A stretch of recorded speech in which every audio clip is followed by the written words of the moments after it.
Oh, recording. Dear all, good evening, good morning, good any part of the day. I'm very happy to see you all who join us for this very interesting talk. James Doyle will speak about angiosperms, their origin. Jim, please, Okay. your time. Спасибо, Natasha. When Natasha invited me to present a seminar in this series, the first topic I thought of was the project on seed plant phylogeny that I've been working on for the past 3 years with Mario Coiro, Andres Algoriaga, and Leila Seyfullah, which I reported on last year at the Madrid Botanical Congress and updated at the Botanical Society of America meeting this July. But then Natasha suggested that it might be interesting if I gave a historical talk. So I decided on a synthesis of these two topics, tracing the history of phylogenetic analyses of seed plants and culminating in our study, what it says about where we are now and where we may be going. I'll emphasize implications for the origin of angiosperms, since this is the problem of broadest interest. But I'll also mention what our results say about the evolution of other groups, such as conifers and Nitales, and the position of some enigmatic fossil taxa. I'll start with an overview of ideas on the angiosperm question before the introduction of formal methods of phylogenetic analysis in the 1980s.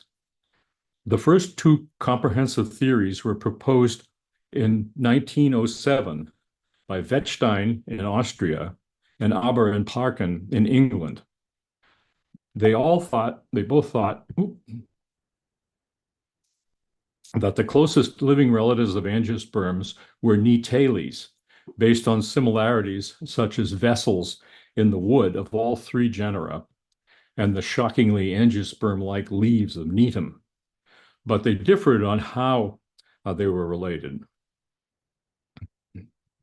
Nitales have compound strobili made up of simple unisexual units, seen here in ephedra, which consist either of one seed surrounded by an extra envelope or outer integument, or two bracteoles and several simple microsporophylls.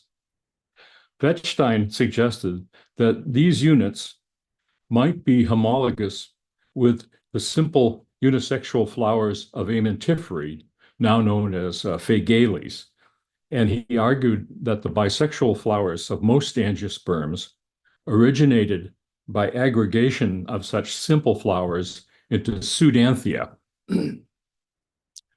By contrast, Aber and Parkin were impressed by similarities between the flower-like structures of Mesozoic Bennettitales and flowers with numerous free parts in angiosperms such as Magnolia. They realized that the structures making up the flowers in the two groups were very different.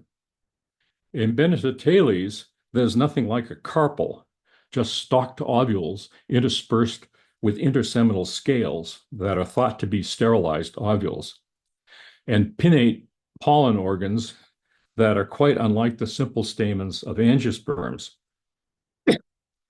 They therefore hypothesized that the two groups were derived from a common ancestor in which both the male and female structures were pinnate, which they had the audacity to draw. The megasporophylls would be simplified in Bennettitales, while the microsporophylls would be simplified in angiosperms. It's not so widely recognized that Aber and Parkin agreed with Wettstein in thinking Nitales were related to angiosperms, but they interpreted the flowers of Nitales as reduced rather than a prototype for angiosperm flowers.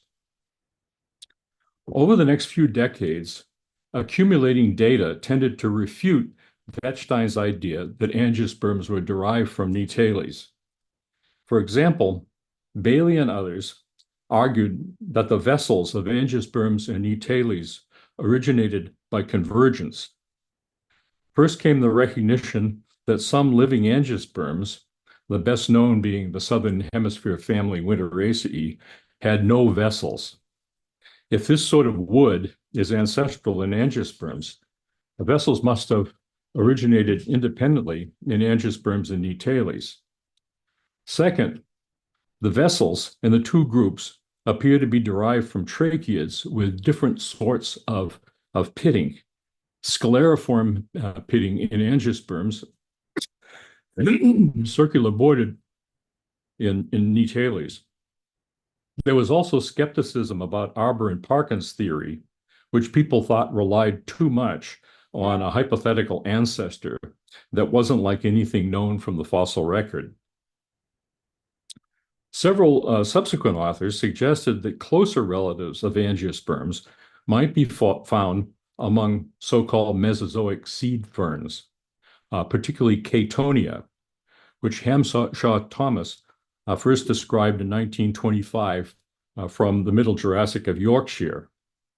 It had leaves known as Saginopterus with 4 leaflets, each with a midrib and simple reticulate venation, and megasporophylls with so-called cupules, each of which contain several ovules. Thomas thought these cupules were homologous with carpels, so he described Catonia as a Jurassic angiosperm. Subsequently, Tom Harris argued against the cupule-carpel homology. For example, the cupules are folded over circinately from tip to base, rather than side to side like a carpel. Harris interpreted the central axis as a rachis with 2 rows of enrolled leaflets that bear ovules on the adaxial side. However, in 1946, Henri Gosselin in France argued that Catonia could be related to angiosperms if the cupules were homologous not with angiosperm carpels, but rather with their bitegmic anatropous ovules. The cupule wall is enrolled adaxially, like the angiosperm outer integument surrounding the nucellus and inner integument, which would represent the original seed plant ovule. In his scheme, first, the number of ovules per cupule was reduced to 1, and then the rachis expanded to form the carpal wall. Here's my own version from 1978 with a carpal of the plicate type that was thought to be primitive back then. A related idea, promoted by Stebbins in 1974 and Ritalik and Dilcher in 1981, was based on proposed homologies between the angiosperm carpal and ovulate structures in the Permian glossopterids.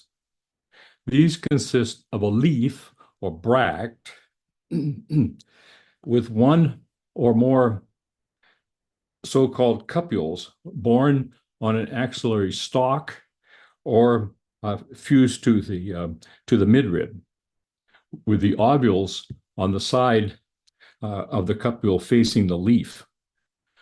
Reduction to 1 ovule per cupule would give a bitegmic ovule, as in the Gosselin hypothesis, while the leaf would become the carpal wall. A big question was the morphological nature of the cupule. In 1976, Jim Schopf argued that it was an axillary branch fused to the midrib of a bract, like the fertile short shoot born in the axil of a bract in Chorda etales. However, in 1992, Taylor and Taylor were able to study the anatomy in silicified material from Antarctica. This showed that the ovules were born on the adaxial side of the cupule, based on the position of the xylem and phloem in the vascular bundles. And they took this to mean that the cupule was a sporophyll. There are other Permian and Mesozoic seed ferns that have structures called cupules. In these, the ovules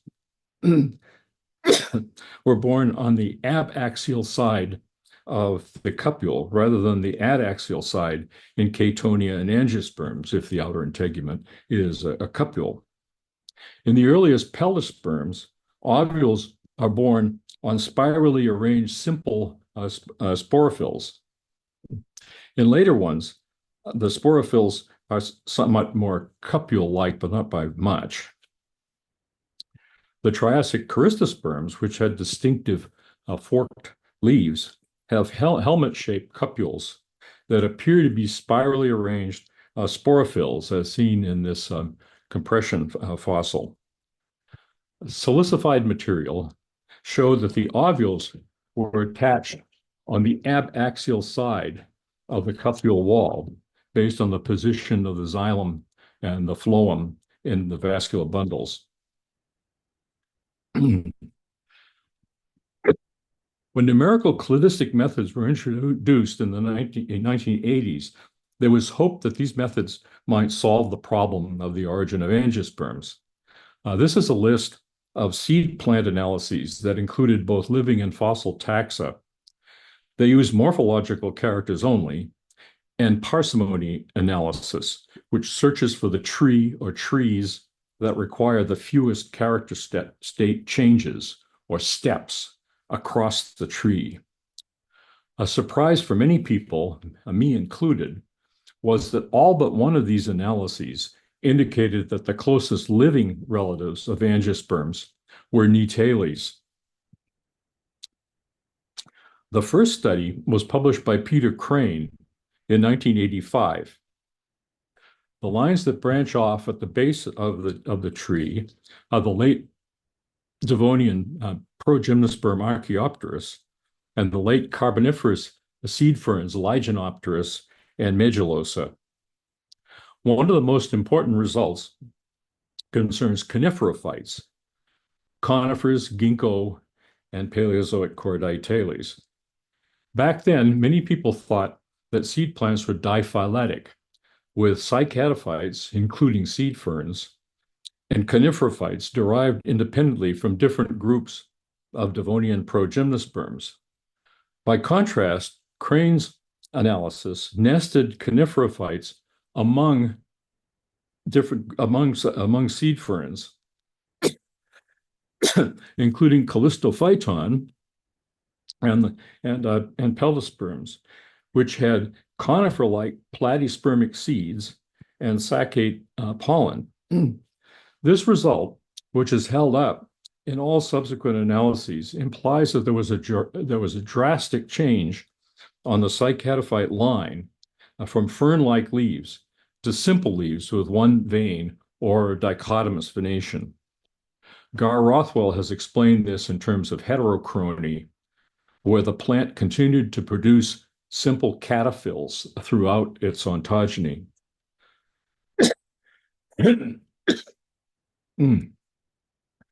Here's what Crane's analysis said about the angiosperms.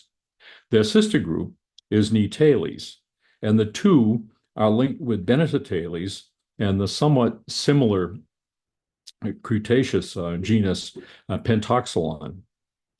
Since none of these outgroups have anything like a carpel, this arrangement implied that flower-like structures originated before the carpel at the base of this clade, which quickly became known as the anthophytes.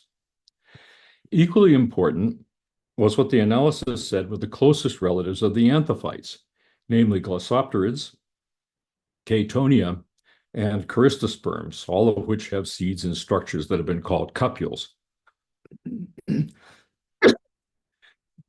Crane recognized that this was consistent with the Goshen hypothesis for origin of the bitegmic ovules of angiosperms. Here, the carpel started out as a sporophyll with pinnately arranged multi-ovulate cupules, now And then the rachis first reduced first the ovule number was reduced to 1, and then the rachis expanded to enclose the cupules, which are now called bitemic ovules. In Pentoxylon and Benetateles, the sporophyll was reduced to a stalk with one terminal cupule, and in Benetateles, some sporophylls were sterilized and became interseminal scales. The following year, Michael Donoghue and I published our own analysis. We thought we were going to disprove Crane's analysis, but ended up getting similar results. A difference is that Nitales are more closely related to Benetateles than to angiosperms. This implies that the tiny axillary units making up the cones of Nitales are reduced flowers. The next two analyses were the first to represent angiosperms by several taxa. In Nixon et al., angiosperms were actually nested within Nitales. Here's ephedra, and here's Welwitschia and Needham. Benetateles and Pentoxylon were next down on this line, but Catonia and Glossopterids were way over here. My 1996 analysis gave results like those that Donoghue and I got when we treated angiosperms as a single taxon, except that Catonia had moved up onto the stem lineage, leading to angiosperms. This consensus that angiosperms were related somehow to Nitales came to a brutal end in the late 1990s as a result of molecular analyses of living seed plants. Such analyses can't say anything about where fossils fit in, but they should be able to say if two living taxa are closely related. Relationships were poorly resolved in the first analyses, which used sequences of only one or two genes, but only a couple of them grouped angiosperms with Nitales, and the statistical support for this clade was almost zero as measured by bootstrap analysis. In other analyses, Nitales split off at the base of seed plants. However, after 2000, the balance shifted to trees of this fourth type, where Nitales are nested within conifers, and angiosperms and living gymnosperms are sister groups. Here's one of the first of such trees, with Nitales linked with Pinaceae. This is the knee pine hypothesis. It's ironic that before cladistics, the most popular idea among botanists like me was that Nitales were related to conifers and cordytes based on similarities like the scale-like or strap-shaped leaves of ephedra and Welwitschia, circular xylem pitting, and compound male and female strobili. Since 2000, such trees have become ever more strongly supported with inclusion of more taxa and genes, analysis of slower evolving codon positions, and the use of Bayesian and other model-based methods instead of parsimony. These methods compensate for long branch attraction, where long branches are those on which there are many molecular character changes. Some of these changes may be convergences or reversals to states on other long branches. So when you analyze the data with parsimony, the group may go to the wrong place in the tree. You can see that the branches in Nitales are unusually long. If trees like this are correct, the lines leading to living gymnosperms and angiosperms separated in the mid-Carboniferous when we see the first cordytes. This doesn't mean that angiosperms go back to the Carboniferous, just the stem lineage leading to them. Any number of fossil taxa could be attached to this line, what are called stem relatives. With this tree, no living gymnosperm group is closer to angiosperms than any other. So only fossil stem relatives can tell us anything about the origin of angiosperm structures. At the same time, some people thought the collapse of the anthophyte hypothesis had discredited morphological cladistics in general. If this is true, searching for angiosperm stem relatives would be a fool's errand, since the only way to place fossils is by morphology. However, just because morphology gave incorrect results in one case doesn't mean that it's worthless everywhere. And in any case, it's the only tool that we have.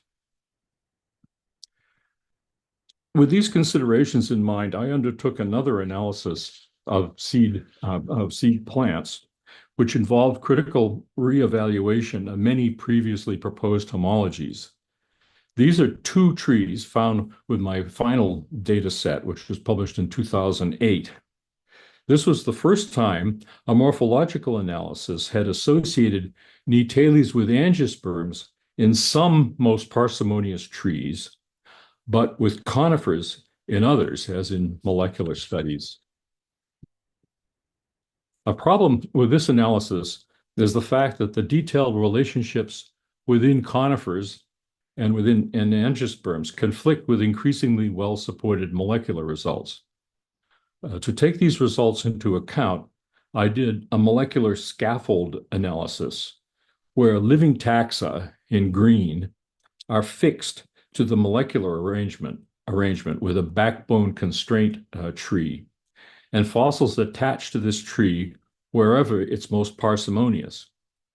Here, the closest relatives of angiosperms are Glossopterids and Pentoxylon, Bennettitales, and Catonia, with Bennettitales diverging below Catonia, which is unlikely to have had anything like flowers. The flower-like structures of Bennettitales probably aren't homologous with the flowers of angiosperms. However, this tree would be consistent with Gossen's homology of Catonia cupules with the anatropous bitegmic ovules of angiosperms.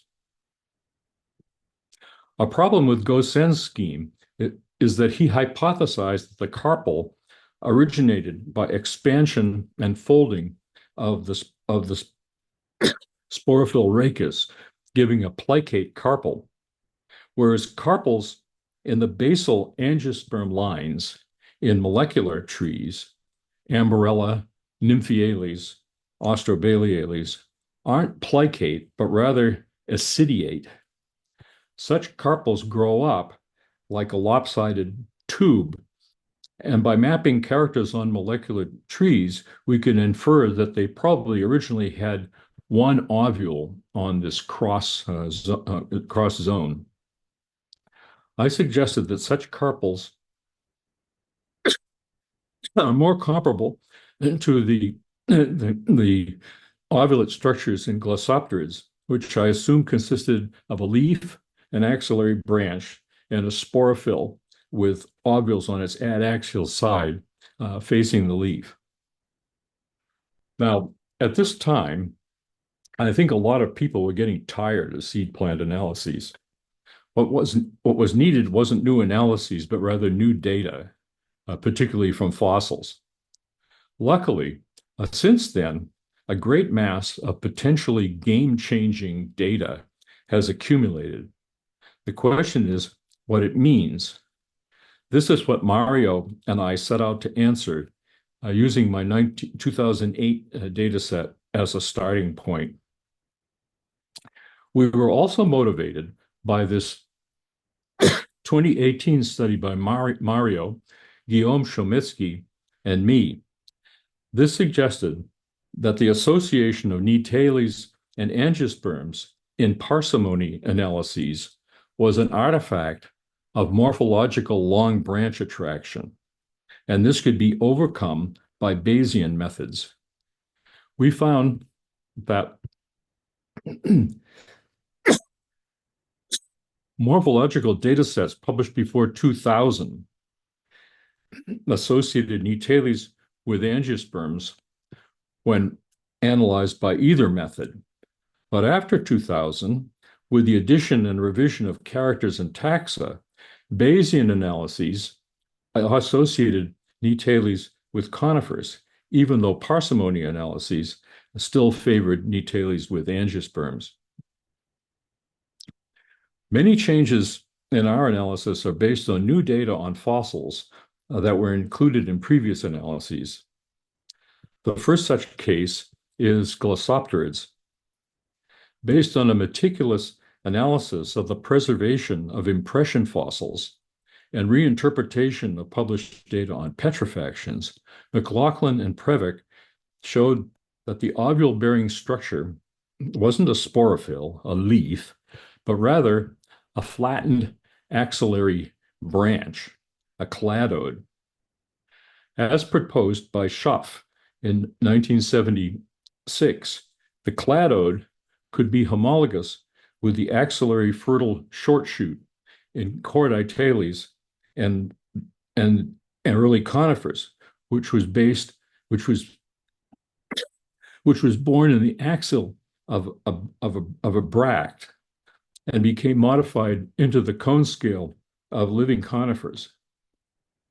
To incorporate these results, we made major revisions in scoring of several characters and added a new character state for position of ovules on the abaxial side of a fertile short shoot.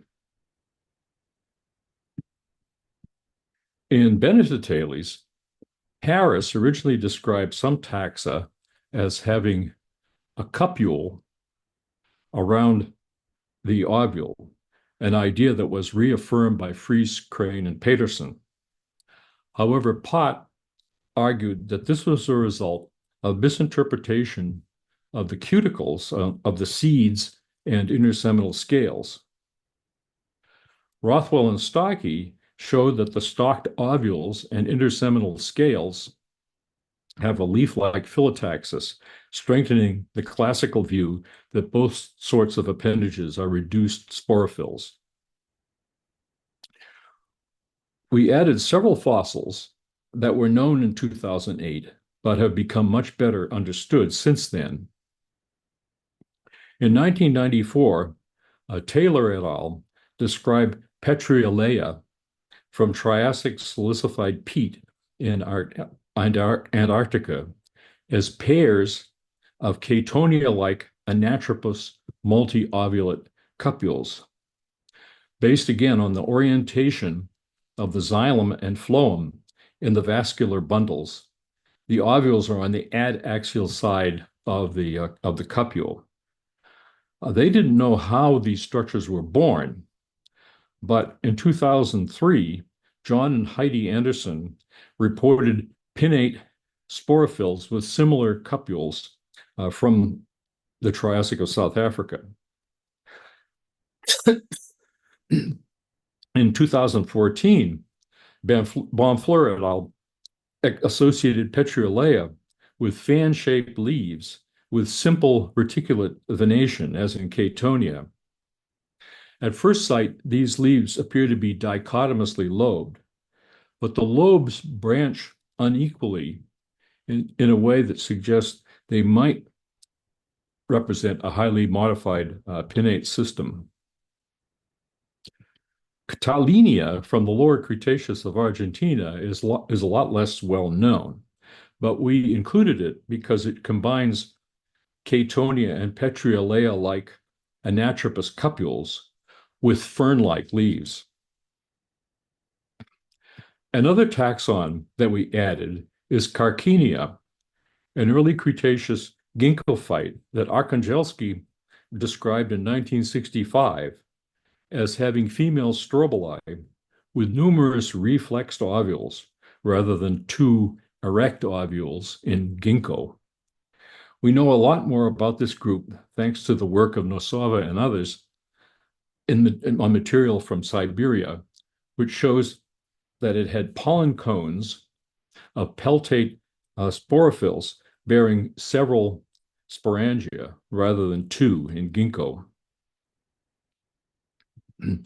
We also added 2 taxa described since 2008 by Gar Rothwell and Ruth Stockey from the Lower Cretaceous of Vancouver Island in Western Canada. Protoephedrites is a compound strobilus made up of bracts and axillary fertile short shoots with parts in an opposite decussate arrangement, as in the strobili of extant Nitales, best seen in Welwitschia. However, the female short shoots of Welwitschia have one terminal ovule surrounded by a bipartite outer envelope, whereas those of Protoephedrites have 2 ovules and in pairs of 1 or 2 pairs of free bracteoles, which is more like the plant and cordytes and early conifers. This suggests that the modern plant evolved by reduction to 1 ovule per short shoot, its shift to an apical position, and fusion of the bracteoles to form the outer envelope, the scenario proposed by Eames in 1952. Protoephedrites is like both Nitales and Bennettitales in having radially elongated cells lining the micropyle of the ovule, which we added as a new character. The other new taxon, which Rothwell and Stockey named Doyle, was originally based on triangular seeds surrounded by what they interpreted as a 3-lobed cupule. Soon after, they found cones made up of such structures. These fossils from the Lower Cretaceous of Mongolia, the Gunglashe, are originally assigned to the Triassic seed fern family Corystospermaceae, but now include in Doyle. Whereas Corystosperm cupules are born like sporophylls on a branch, the units making up the Doyle cones consist of a bract, a bilobed axillary stalk, shown diagrammatically here, a seed at the tip of each lobe, and 2 reflexed flaps. This structure is easier to compare with the bract and fertile short shoot complexes of early conifers. Furthermore, the Mongolian cones are associated with multiveined strap-shaped leaves of the Pseudoterrelia type, which look like miniature cordite leaves, but are nothing like the pinnately compound leaves of Corystosperms. We added 2 other conifer taxa with multiveined leaves and lobed cone scales. First is the Crassulavia clade of Herrera et al., which includes Cycadocarpidium. Both have Podosomites leaves with transversely oriented parasitic stomata. Second is Telemachus, which differs in having normal anomocytic stomata. Other extinct conifers that we added are Chirolipidiaceae, famous for their brachyphyll leaves, and Classopolys pollen, and Schizolepidopsis. This is like Pinaceae in having short shoots with needle leaves and 2 winged seeds per cone scale, but the cone scales are deeply lobed. Finally, we reduced the sampling of angiosperms to the basal Anita grade and a reconstructed common ancestor of the remaining taxa, or mesangiosperms. We suspect that these are more than enough to reconstruct ancestral character states in angiosperms. We analyzed this data set with both parsimony and Bayesian methods some with the arrangement of living taxa fixed to a backbone constraint tree based on molecular data. From all these analyses, I'll show 4 trees that I think are most instructive. Here's the consensus of most parsimonious trees with no molecular constraints. Once again, the late Devonian and Carboniferous seed ferns, Elkinsia, Lygenopteris, and Medulosa, diverge at the base. This polytomy, which includes Callistophyton, Corystosperms, Heldosperms, and cycads, and a clade including all the remaining groups, means that the arrangement of these taxa varies among different most parsimonious trees. These 3 circles mark 3 clades that you'll see in all our analyses. One is conifers, which include a clade of Doyle and the other 2 taxa with multiveined leaves, Paleozoic conifers, and then modern extant conifers. This arrangement implies that the multiveined line diverged without detection in the late Carboniferous and persisted through the Mesozoic. Schizolepidopsis goes with Pinaceae as expected, but the position of Chirolepidiaceae varies among analyses. This clade includes Protoephedrites and extant Nitales, supporting the scenario for Nitalian evolution that I described. Then there are the angiosperms plus Petriolea, Talenia, and Catonia, all of which are Mesozoic seed ferns with anatropous cupules, which supports the Goshen hypothesis on the origin of the angiosperm bitegmic ovule. In this analysis, this clade is linked with Bennetettales. Glossopterids and Pentoxylon form a clade that branches off near the base of the coniferophytes between Ginkgoales and Cordaitales. I won't say more about this tree since it has 3 features that are strongly contradicted by molecular data on living taxa. First, Nitales are more closely related to angiosperms than they are to conifers. They're sister to this Bennetettales catonioid angiosperm clade. Second, Amborella is nested within angiosperms rather than diverging at the base. Third, the position of podocarps is unresolved, whereas molecular data link them with Araucariaceae. Because these molecular results have strong statistical support and have held up for 25 years, we did another parsimony analysis using this molecular backbone tree of living taxa. Here's the result. Glossopterids are sister to chordites, consistent with the Schopf hypothesis. Bennetettales aren't sister to the catonioid angiosperm clade, but rather to Cteniophytes. This group corresponds to the BEG clade of Fries et al., Bennetettales, the more poorly known Ertmanethicales with Eucomioides pollen, and Nitales. Cycads and Ginkgophytes, including Carcinia, form a clade, as in many molecular trees.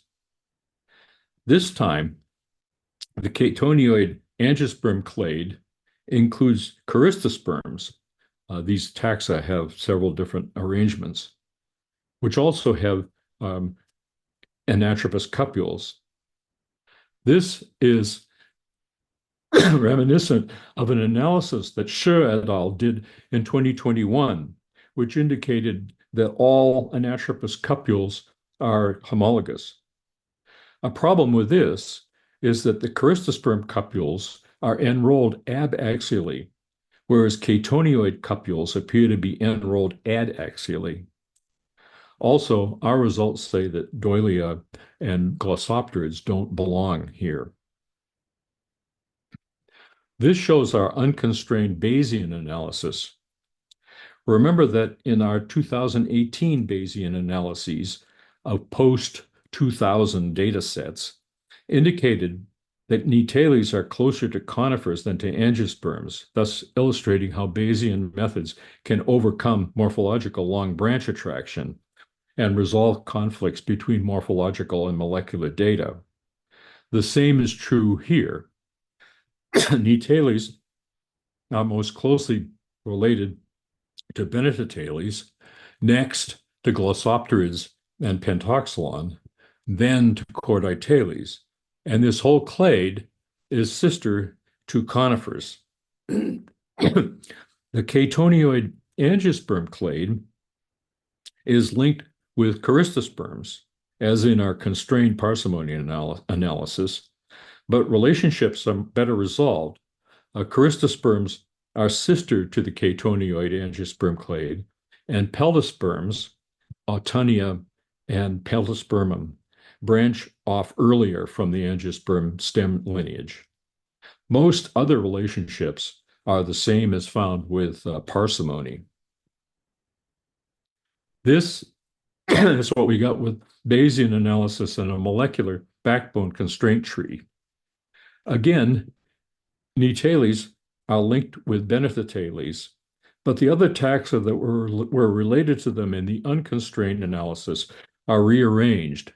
The BG clade is sister to conifers, while the glossopterid pentoxylon clade and the chordites diverge below. Within conifers, the multivane clade attaches between Paleozoic and modern conifers. The stem relatives of the angiosperms are the same as with no constraint. So to finish, I'd like to consider what these results suggest about the origin of the angiosperm leaf and the carpel. In my 2008 analysis, most of the angiosperm outgroups had what we called simple pinnate leaves, either the entire Teniopterus type or the dissected cycad type with several equal veins per pinnule. With this arrangement, reticulate venation arose independently in glossopterids and the common ancestor of Saginopteris, of Chatonia rather, and angiosperms, and leaves became secondarily compound in Chatonia. The multiple vein orders of angiosperms might have originated by differentiation of some fine secondary veins from others. However, all our new outgroups to angiosperms have compound or lobed leaves, and reticulations may be basic for the clade. The fine venation in Talenia is not well known. This may be more consistent with origin of the angiosperm simple leaf by webbing of the pinnae of a fern-like leaf, with the secondaries derived from pinna midribs.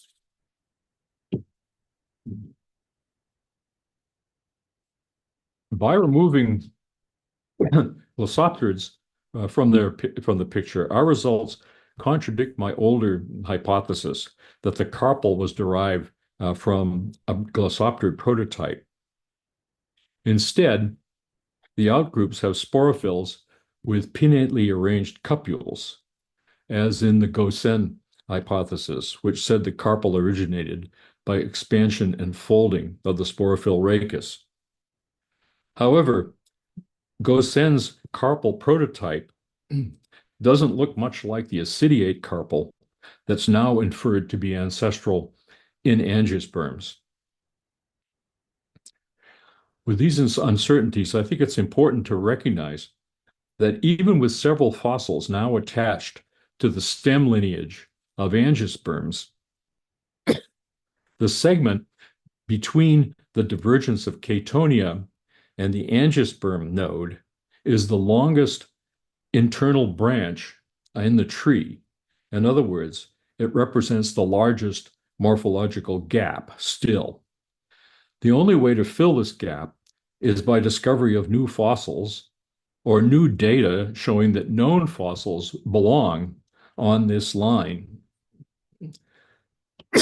Considering other major advances in the history of paleobotany, this might come by unexpected association of organs that were thought to be unrelated. Other new data that might help would be more evidence on the anatomy of both vegetative and reproductive structures in key fossils, which may require finding petrified material of taxa that are now known only from compressions, such as Catonia. Better evidence on the morphology of male structures in Mesozoic seed ferns could also be helpful. Anyway, we hope that these results may provide a better search image for stem relatives of the angiosperms. At my age, I doubt if I'll see the answer, but maybe some of you will. Thank you for your attention.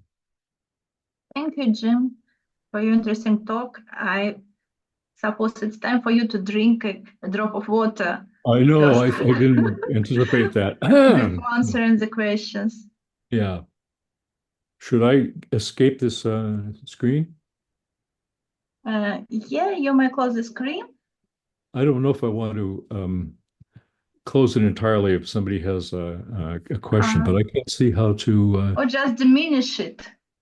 Yeah, I'm trying to find how to diminish it. There is a vertical line. You can attach your mouse to it and move to make the screen smaller. Let me Can see. you manage? Oh, stop sharing. In my computer, it's the vertical gray line. You indicate on it with your mouse, and you can shift it Man, I don't see any left or vertical. right. I don't see any vertical. No. Yeah, this is weird. Let me stop Escape. sharing. Okay. Remote control show meeting. No, oh, there's a bunch of people. So, Well, any so questions? if anybody wants to ask anything, you may raise your hand or write in the chat. Oh, hello. Haru is speaking. Hey, Haru. Okay. Thank you, Jim. I always enjoy your new suggestions and results. And thanks to the new findings of new fossils, your analysis became much more fruitful and exciting, I think. And you said that at your age, but you can still do it. And I'd be very happy if I could add some petrified fossils good for your analysis. And although I couldn't see the first part of your presentation, I really enjoyed it. Thank you very much. Oh, you're welcome.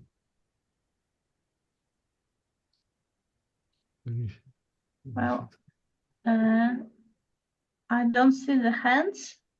I'm looking at people. Mita, you may Yeah, switch I on see it says Margarita, but it really looks your like me. microphone. Suckle off.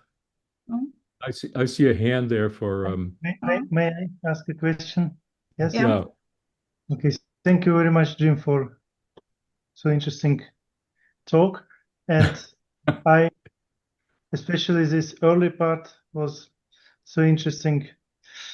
So I have a question about the wood of Winteracea.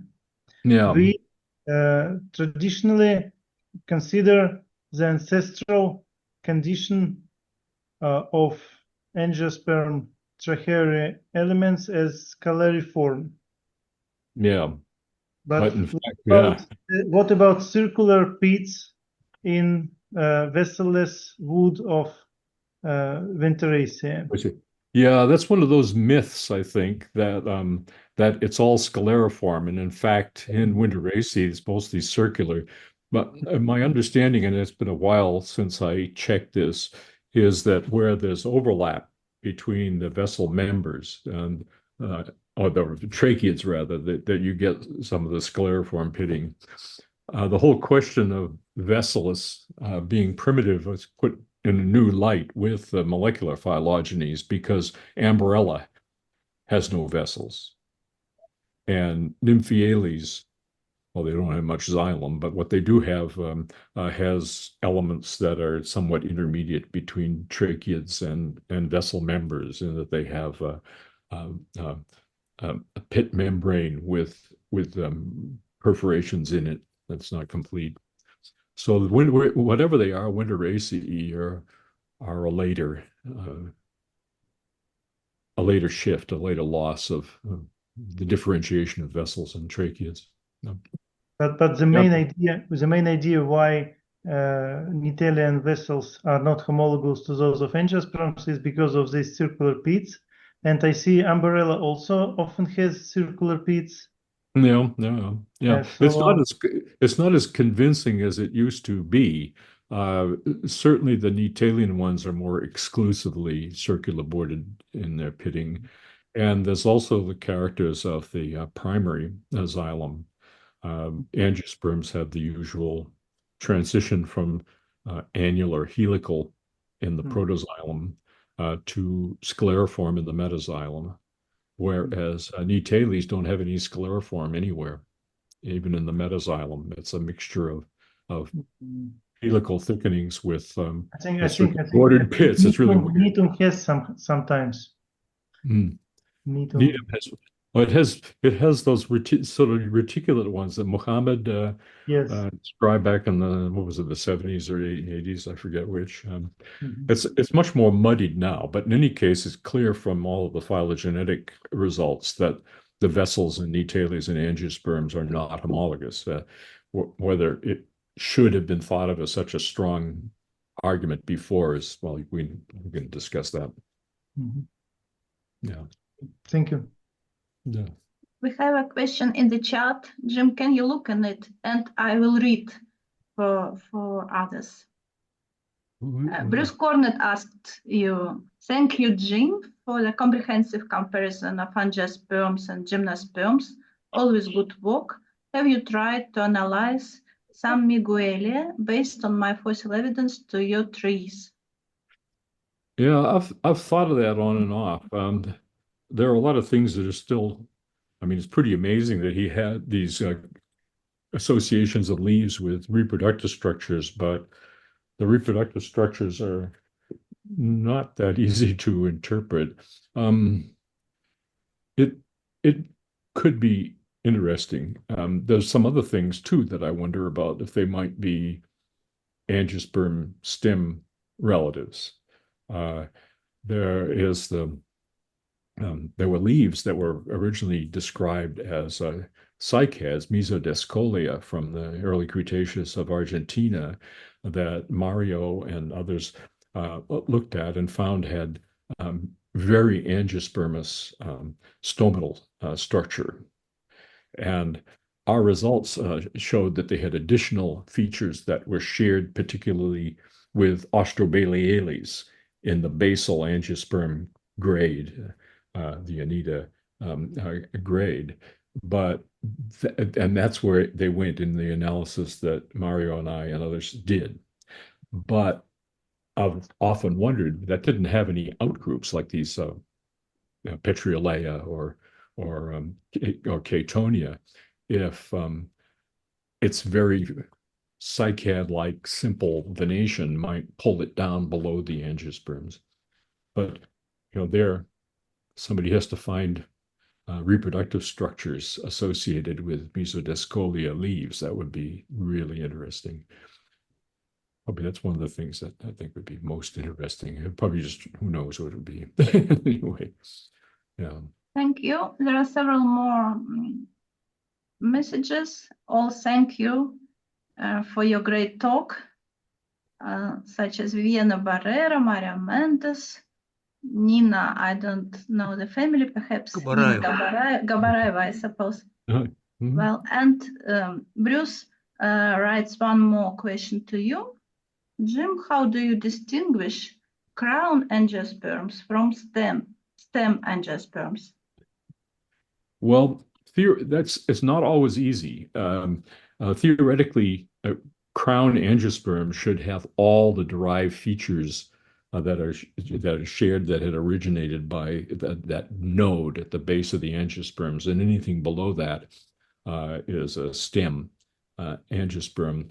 The trouble is you could have something that was a fossil with, say, just leaves and carpels or whatever preserved, and it might have all the features in those organs that crown angiosperms have, but in unknown features, it lacked certain angiosperm characters.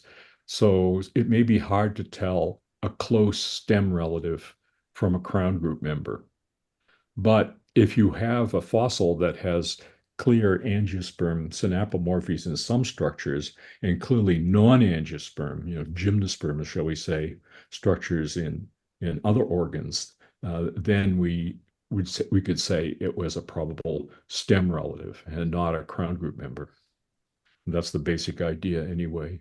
It's the thing where the more organs we know about for a particular taxon, the better off we are in being able to tell if it's a crown group member or a stem relative.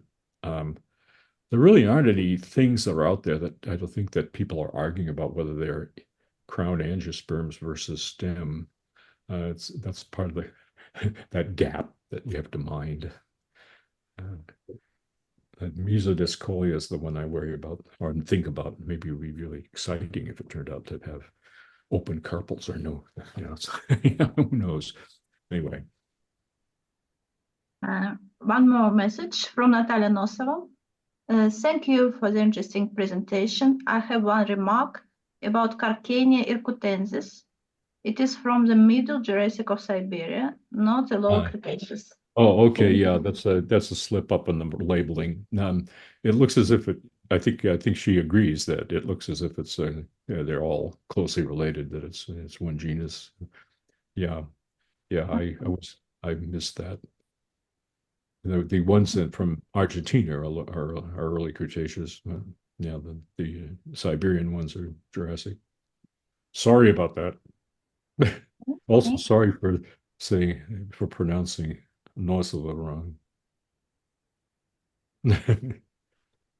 I do not see if there are more raised hand. No, if there are questions. I'm looking for people with questions. Where are we? I see Natalia Nosova right there, but no questions. Well, if anybody wants to pose a question, just switch on your phone and okay, Mita, switch on the phone. Oh, I have a very stupid question. Oh, that's okay. So when we have topologies with Chatonia being sister to angiosperms, so what are synapomorphies of those two groups? Of those two, yes. Well, this is the sort of thing I should because sit down with the data set and see what are the synapomorphies at every point. Part of it has to do with like the stomatal structure, that it has these so-called flat stomata. It has nothing to do with sunken versus on the surface, but rather that the guard cell poles in most gymnosperms are raised relative to the pore, whereas Chatonia, they're the same level, and that's the situation in angiosperms. The anatropous cupule, sure, if you're going to assume that the outer integument is an anatropous cupule homologue, but that's also true for Petriolea and Talene and what's his name? Catalenia. Let's see. The leaf architecture doesn't really say anything because you have Petriolea with the reticulations as well as Saginopterus. I'm trying to think if there's anything.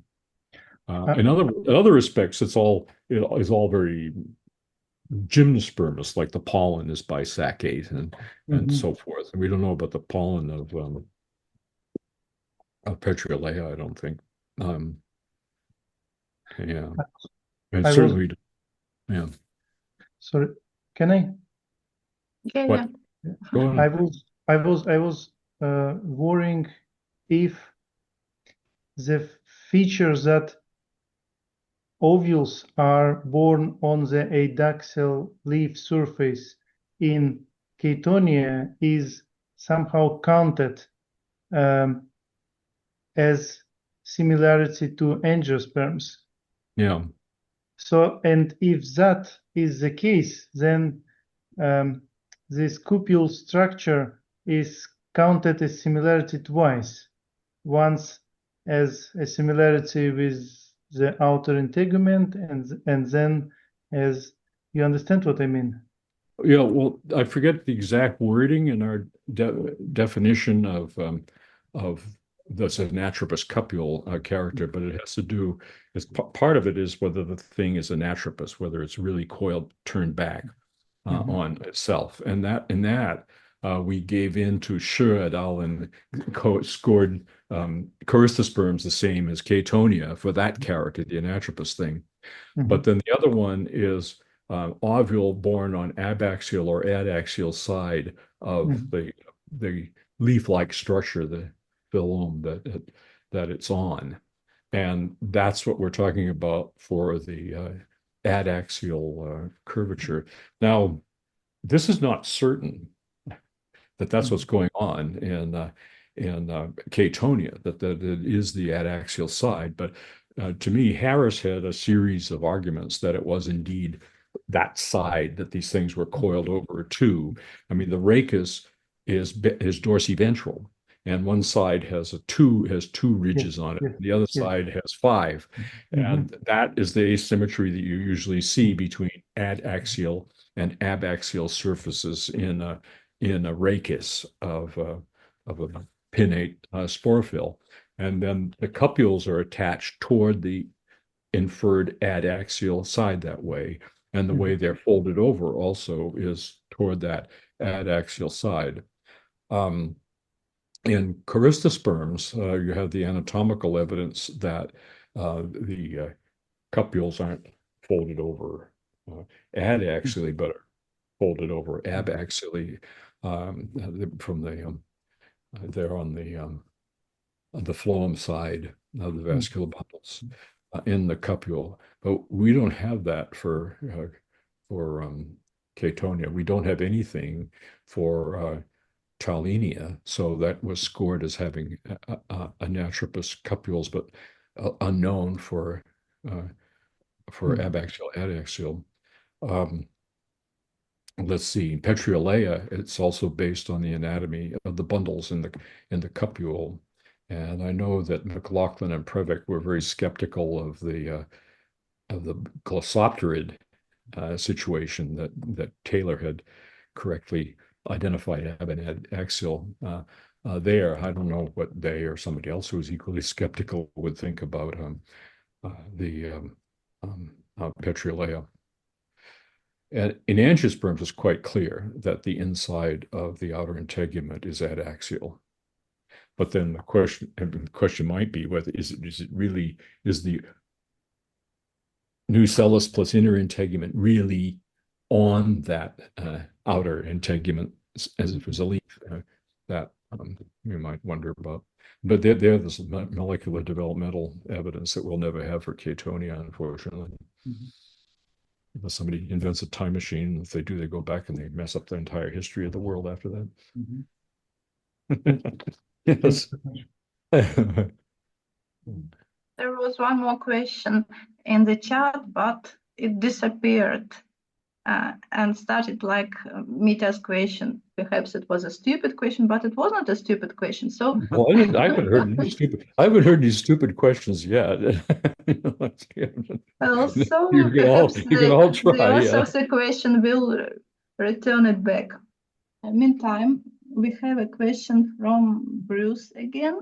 Just Uh, I see Bruce, do, but I don't hear him. do you know of any fossil herbaceous plant that lacks vessels in its axil wood, but appears to have vessels in its root wood?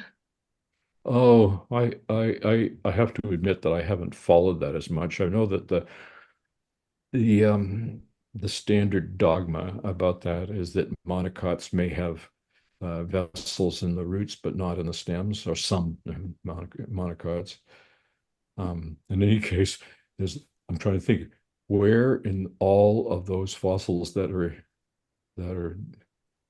included in this analysis do we know anything about the roots? I guess Megillosins we know.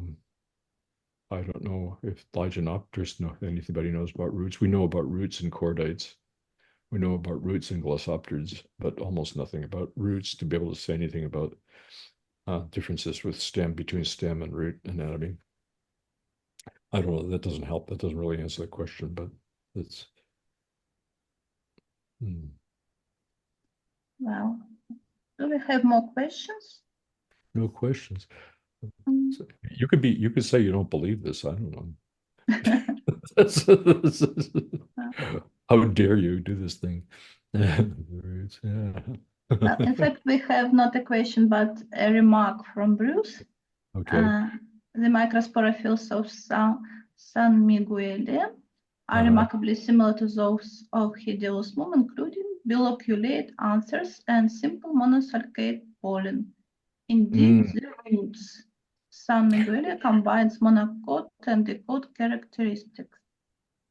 Oh, that's so the pollen. I thought the pollen, well, previous report on the pollen that it was monosulcate and didn't have sacs. If it did have sacs, that's pretty interesting because that definitely puts it down below angiosperms.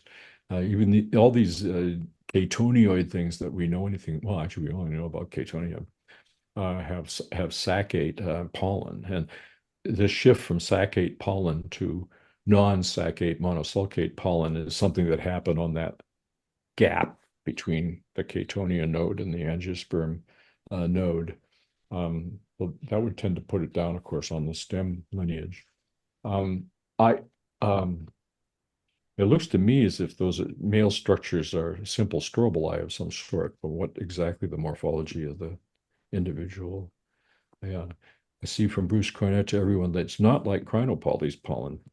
Crinopolys pollen is this Triassic pollen that Bruce and others have just described that has angiosperm-like columellar reticulate exine structure. It looks very much like an angiosperm from the outside, and not so much from the inside because they have an end exine that looks continuous around the grain, and sometimes it shows little laminations that are typical of non-angiospermous seed plants. So if those crinopolys are angiosperm relatives, they would be somewhere, based on those one or two characters, there'd be something on that line between the chatonia divergence and the angiosperm crown node. And it would be really, really, really nice to know what kind of plants those were, because we're really talking about two or three characters that that like any characters, they could be converging or reversing and doing other nasty things. So it's like so many of these. A question from Mario Mendes. Mario, please. Yes. Mario. Hi, Jim. Many Hi thanks there, for your Mario. nice talk, and good evening from Portugal. Yeah. I would like to ask you something. You talk about Benedictalians, and here in Portugal, in the early Cretaceous floras, we have a lot of BG seeds from the bag link from Friedel. Have you ever tried to use these seeds in Bayesian analysis or not? Because I'm asking this because the big problem is the most part of these seeds not present pollen grains in the micropyle. Yeah. And in my mind, is not the position of this group is not very clear relating to the angiosperms. Yeah. Well, it looks as if they are most likely related to Nitales and Venetales from everything I've seen. We didn't include those in this analysis because there's so few characters. It would be nice to know. I mean, when those was it from the Woodbine Formation at Texas that Peterson et al. First, or was it who described some of those euchomyidites containing reproductive structures.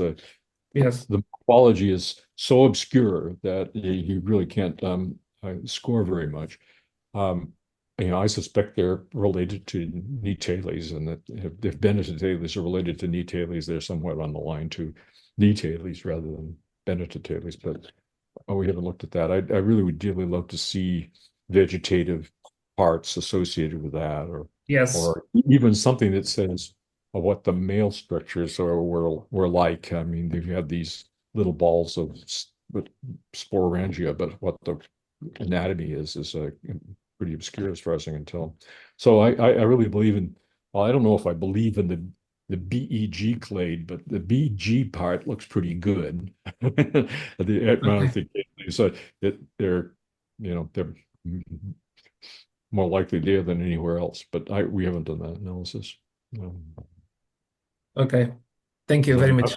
Yeah, there are lots of little things that, and I think so it's so wonderful that we have these structurally preserved mesofossils, but at the same time, it would be really nice to know what the plant looked like, what the Yes. vegetative morphology was, and so on. And that's the case with these things that Xu et al. Described as corystosperms first, but then look like this Doyle thing from Canada. And there, the leaves it's like night and day. One looks like little multiveined cordite leaves, and the other has what look like fern leaves. And that was I pretty. say remark, I suppose from Harunishida, hypothesis is advancing, no belief, no non-agreement, just needs evidence to test. Thank you for exciting results and talk. Thank you. Thank you, Aro. Yeah. Bruce suggests to send you his paper, and I'll send you his email address. Okay. Natalia Nosova asks, what do you think about the Leptostrabalis, which seed-bearing structures, Leptostrobus, have developed flattened capsules with numerous ovules? Oh, let's see. I didn't get all that. Япония. I see. Okay. Perhaps you can read it yourself in the chat. Well, but anyway, I'll try to read Yeah, it. so I missed. I lost track of. I couldn't follow what you're saying about the middle of that. So if you just read it So the again. question, what do you think about the Leptostrabalis? Oh, I really wish I knew about those. the end, We, which seed-bearing structures, Leptostrobus, mhm. have developed flattened capsules with numerous ovules. Yeah, yeah. That to me is one of the big puzzles. And I had thought, well, there are a couple of groups that we thought of including, and when we came to scoring the most important characters, we decided we couldn't say. And the whole Czechoslovakian leptostrobus type of thing is a beautiful example of something that I mean, the vegetative parts look ginkgoalian, ginkgophytic anyway, short shoots and dichotomously branched or multiveined strap-shaped leaves. But then you have these facing capsule valves with ovules on them. So what are those? Are those sporophylls?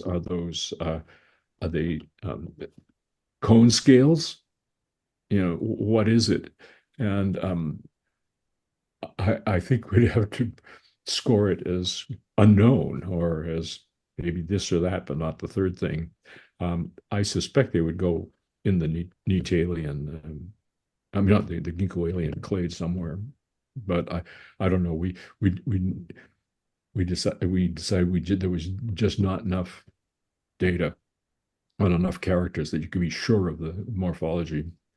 But this is something that as people study these things more and more, the way Natalia has with the case of the Carcinia, characters will emerge, or we will be able to score more characters and maybe say something better. Yeah, it's really something how much information has accumulated in 17 years about a lot of these Mesozoic gymnosperms. That's really encouraging. Thank you. Well, I Anyone? do not see if anybody wants anything to ask. Perhaps this is the finish. Okay. Well, this has been fun. Last chance to ask anything. Last chance. Going on. Спасибо. No. Thank you. Thank you very much. Thank you. Oh, you're Thank you. welcome. This has been Thank you fun. very much. Yeah. Nice work. No, thank you. I was really happy to see you all. Thank you. Yeah. Спасибо, хорошо. Большое Спасибо. спасибо. Добро Спасибо. пожаловать. Bye. Bye, bye, bye. Bye. До Пока. свидания.